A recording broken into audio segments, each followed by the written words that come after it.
ಇಂದಿನ ಗೌರವಾನ್ವಿತ ರಾಜ್ಯಪಾಲರ ಭಾಷಣ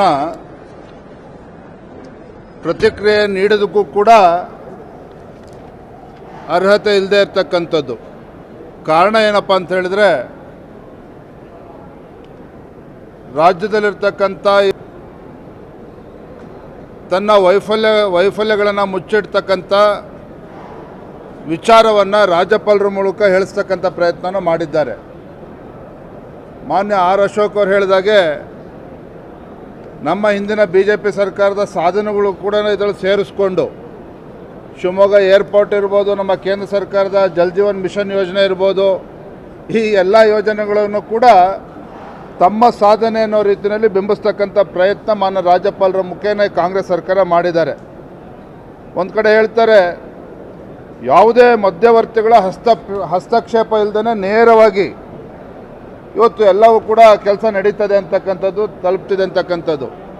ನಾನು ಹೇಳ್ತೇನೆ, ಇವತ್ತು ಮಧ್ಯವರ್ತಿಗಳ ಹಾವಳಿ ಯಾವ ಮಟ್ಟಕ್ಕೆ ಹೋಗಿದೆ ಅಂತ ಹೇಳಿದ್ರೆ, ಸ್ವತಃ ಕಾಂಗ್ರೆಸ್ ಪಕ್ಷದ ಮಾಜಿ ಮಂತ್ರಿಗಳು ಗಣಸಿ ಶಿವರಾಮ್ ಹೇಳ್ತಾರೆ, ಇದು 50% ಕಮಿಷನ್ನಿನ ಸರ್ಕಾರ ರಾಜ್ಯದಲ್ಲಿದೆ ಅಂಥೇಳಿ ಗಣಸಿ ಶಿವರಾಮ್ ಅವರು ಹೇಳ್ತಾರೆ.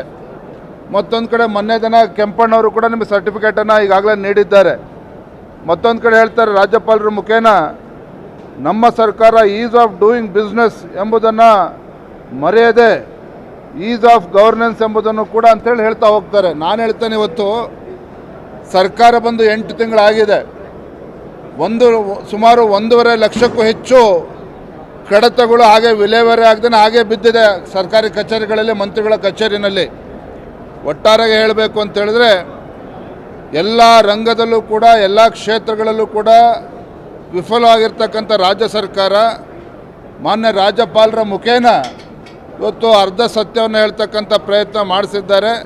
ಇದು ಈ ಸರ್ಕಾರ ಮುಂದೆ ಯಾವುದೇ ಒಂದು ಹೊಸ ಯೋಜನೆಯನ್ನು ಘೋಷಣೆ ಮಾಡ್ದೇನೆ, ಯಾವುದೇ ಒಂದು ಹೊಸ ಯೋಜನೆಯನ್ನು ಘೋಷಣೆ ಮಾಡ್ದೇನೆ ರಾಜ್ಯದ ಅಭಿವೃದ್ಧಿ ಬಗ್ಗೆ ಕಿಂಚಿತ್ತೂ ಕೂಡ ಕಾಳಜಿ ಇಲ್ಲದೆ ಇರತಕ್ಕಂಥ ಸರ್ಕಾರ ಅನ್ನೋದನ್ನು ಈ ರಾಜ್ಯಪಾಲರ ಭಾಷಣ ಮುಖೇನ ಮತ್ತೊಮ್ಮೆ ರುಜುವಾತಾಗಿದೆ ಅಂತ ಹೇಳಿ ಸಂದರ್ಭನ ಹೇಳೋಕ್ಕೆ ಇಷ್ಟಪಡ್ತೇನೆ.